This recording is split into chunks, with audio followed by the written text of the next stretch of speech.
4 февраля на базе постоянного представительства Республики Татарстан в городе Екатеринбург состоялась областная олимпиада школьников по родным языкам – татарский и марийский языки. В олимпиаде приняли участие 9 учащихся из школ Центра образования наследия. Это деревни Уфашагири, Шакурова, Урмикеева и Акбаш. МБОЦ наследия села Акбаш представляли выпускницы 9 класса Забирова Регина, Фархудинова Владислава, Емельянова Альвина.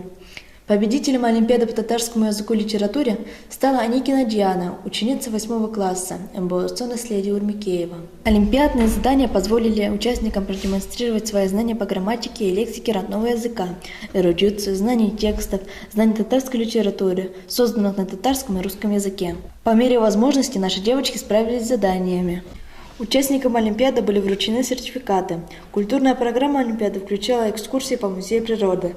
Надеемся, что в 2017 году мы будем принимать участие и займем достойное место.